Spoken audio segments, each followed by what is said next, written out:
Il y a un chiffre que les chercheurs de Harvard ont sorti et qui devrait vous terrifier. Presque la moitié de votre vie éveillée, votre cerveau n'est pas là où vous êtes. Il est parti ailleurs. Et je vais vous montrer comment 13 minutes par jour suffisent à reprendre le contrôle. Alors, attention, je vous vois venir. Encore une vidéo de méditation, on va me parler d'énergie, de troisième œil et d'aligner mes chakras. Non. Ici, on fait l'inverse. Zéro spiritualité, que des neurosciences. On va parler cortex préfrontal, on va parler d'une étude randomisée contrôlée de l'université de New York et on va parler d'un truc bizarre que cette étude a découvert. Un effet secondaire que personne ne mentionne jamais et qui peut littéralement saboter vos résultats si vous faites l'exercice au mauvais moment. Et surtout, à la fin, je vous donne le protocole exact, minute par minute, pour que vous puissiez le lancer dès demain matin. Mais je vais aussi vous dire ce que cette méthode ne fait pas. Parce que si je vous vends un truc magique, je vous mens. 3 questions. Pourquoi votre cerveau vous trahit? Ce que 13 minutes changent vraiment dedans? Et comment le faire correctement? C'est parti. Commençons par le diagnostic. Pourquoi c'est si dur de rester concentré aujourd'hui? Pour le comprendre, 2 chercheurs de Harvard ont fait un truc génial. Ils ont lancé une application qui sonnait les gens au hasard dans leur journée, n'importe quand, et qui leur posait 3 questions toutes simples. Qu'est-ce que vous faites là? Maintenant, à quoi vous pensez? Et est-ce que c'est la même chose? Ils ont récolté les réponses de plus de 2000 personnes partout dans le monde, à tous les âges. Et le résultat, c'est le chiffre du début de la vidéo. Le voici en entier. 47%. 47% du temps où vous êtes réveillé, votre esprit est en train de penser à autre chose que ce que vous êtes en train de faire. Vous mangez, mais vous repensez à votre réunion. Vous écoutez un ami, mais vous préparez déjà votre réponse. Vous lisez une ligne de code et hop, vous êtes sur l'onglet d'à côté. La moitié de votre vie, vous n'êtes pas vraiment là. Et les chercheurs ont trouvé encore mieux. Ou pire. Ce vagabondage mental, ce n'est pas juste improductif. C'est aussi ce qui vous rend malheureux. Leur conclusion, je vous la traduis. Un esprit qui vagabonde est un esprit malheureux. Et le pire, c'est le coût caché. Parce qu'au travail, à chaque fois que vous décrochez, une notification, un collègue, une pensée parasite, il ne vous suffit pas de revenir.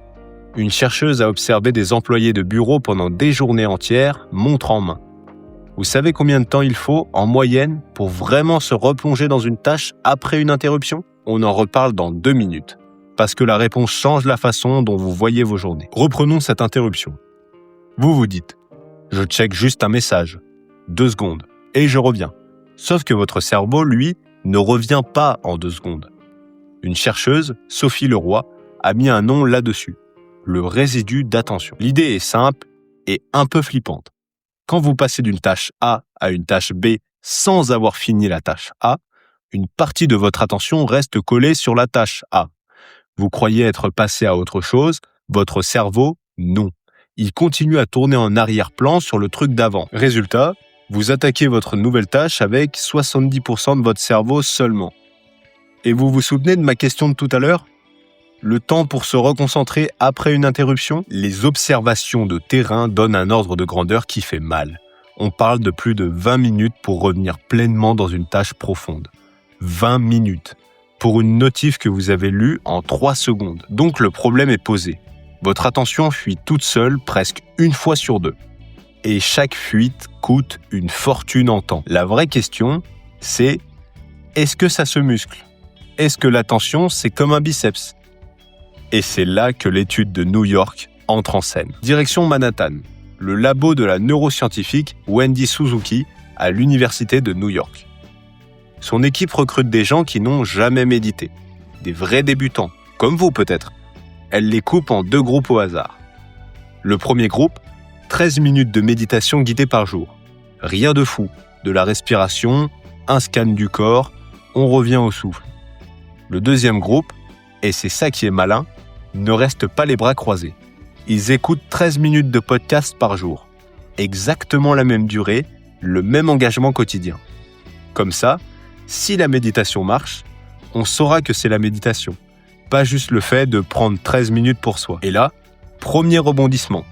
Au bout de 4 semaines, l'équipe fait passer les tests et il ne se passe rien. Pas de différence. Niet. Imaginez, 1 mois à méditer tous les jours et 0 résultat mesurable. C'est exactement le moment où, vous et moi, on aurait abandonné en se disant « ce truc, c'est du pipeau ». Gardez ça en tête, c'est crucial pour la suite. Sauf qu'il ne s'arrête pas. Il pousse jusqu'à 8 semaines. Et là, tout change. Le groupe méditation devient plus précis sur les tests d'attention. Leur mémoire de travail grimpe. Leur humeur s'améliore, leur anxiété baisse, leur fatigue baisse. Et le test le plus parlant, à la fin, on colle ces gens dans une situation de stress intense.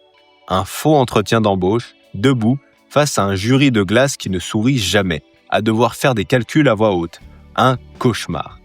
Les méditants encaissent ce stress avec nettement moins d'anxiété que les autres. Le message numéro 1 est donc, ce n'est pas 13 minutes qui comptent, c'est 13 minutes pendant 8 semaines. La régularité bat l'intensité. Si vous lâchez à 3 semaines, vous lâchez juste avant que ça marche. Maintenant, 2 choses. 1. Comment 13 petites minutes peuvent reprogrammer votre attention? Qu'est-ce qui se passe physiquement dans le crâne? 2. Je vous ai promis un effet secondaire bizarre que cette étude a découvert. Les 2 arrivent. Pour comprendre, il faut que je vous présente le coupable du vagabondage. Dans votre cerveau, il existe un réseau qui s'allume quand vous ne faites rien de précis. Les neuroscientifiques l'appellent le réseau du mode par défaut. Le mode par défaut, littéralement, ce sur quoi votre cerveau retombe quand il n'a pas de mission claire. C'est lui qui rumine, qui rejoue vos conversations, qui vous raconte des histoires sur vous-même, sur hier, sur dans 3 ans. C'est un super outil pour réfléchir à sa vie et une catastrophe quand vous essayez de finir un dossier. Ce réseau, c'est le moteur de votre vagabondage. Qu'est-ce que la méditation vient faire là-dedans? Une autre équipe a glissé des méditants très expérimentés dans un scanner à IRM. Et ils ont vu que, pendant la méditation, les zones principales de ce réseau étaient mises en veille, comme si on baissait le volume du bruit mental. Et c'est le point de toute la vidéo. Écoutez bien, ce n'est pas en faisant le vide que vous entraînez votre cerveau. Voilà ce qui se passe réellement quand vous méditez sur votre respiration. Le scénario, à chaque fois, c'est ça. 1. Vous posez votre attention sur votre souffle. 2. Au bout de quelques secondes, votre esprit part. Liste de courses, message pas répondu, n'importe quoi. 3. À un moment, vous remarquez que vous êtes parti. 4. Vous revenez au souffle. Cette petite séquence, partir, remarquer, revenir, la plupart des débutants croient que c'est l'échec de la méditation. J'arrive pas à rester concentré, je suis nul à ça, qu'ils disent. C'est l'inverse total. Ce moment où vous remarquez que vous êtes parti et où vous revenez, c'est l'exercice. C'est une répétition, comme une flexion à la salle de sport.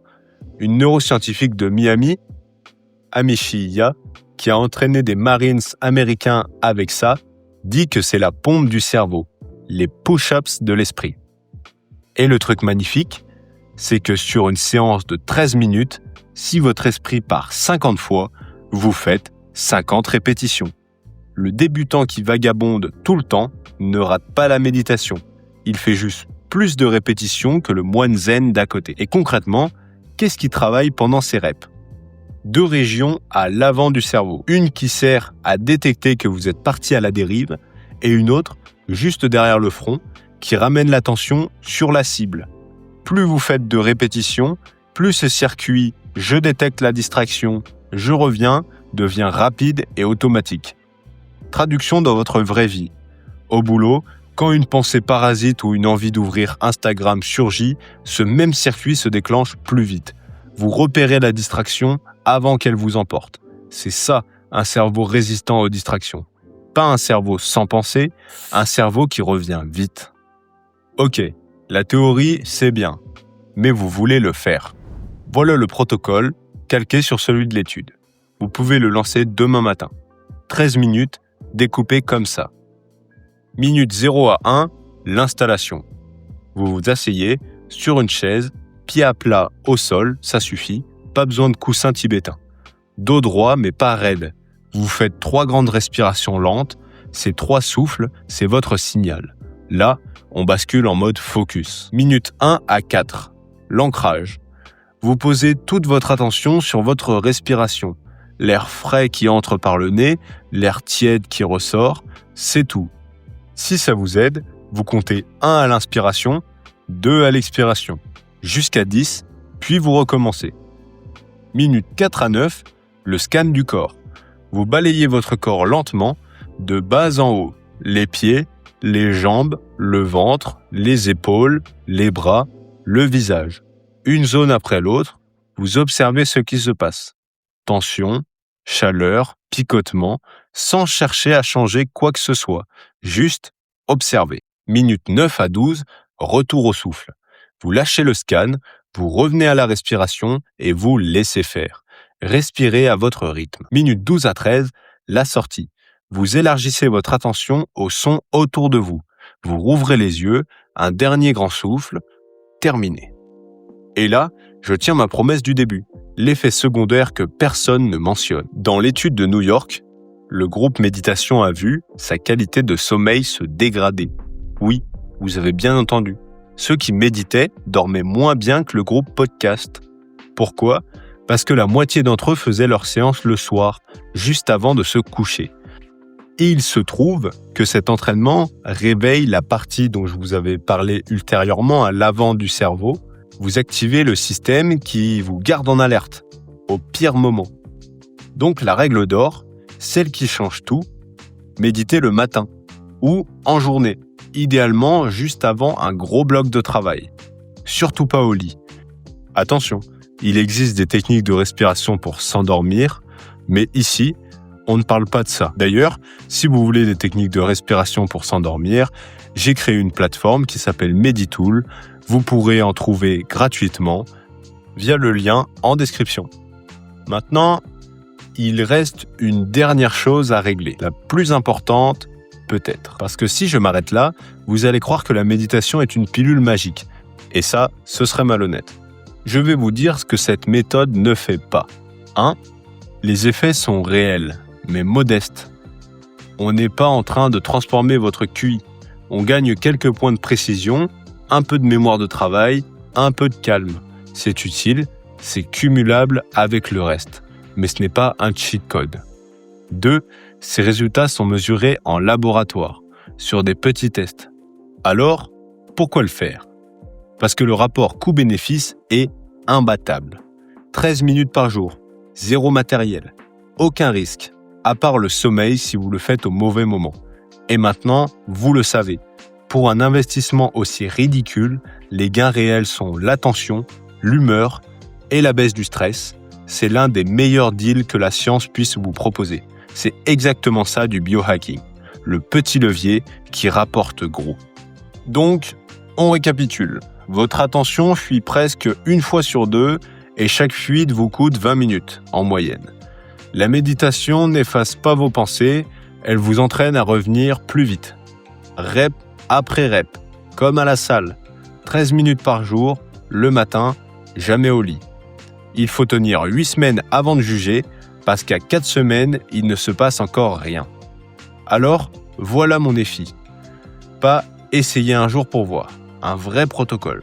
8 semaines, 13 minutes, le matin. Et vous mesurez si ça marche pour vous, parce que vous n'êtes pas obligé de me croire. Et heureusement, j'ai envie de vous dire. Mais je vous propose de faire un truc tout simple avant de commencer. Demain, chronométrez un bloc de travail de 25 minutes et comptez combien de fois vous décrochez.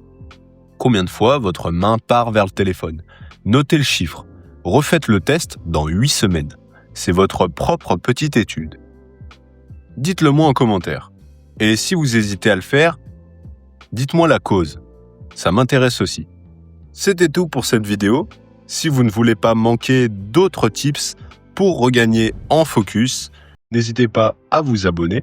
Sur ce, je vous dis à la prochaine. Ciao.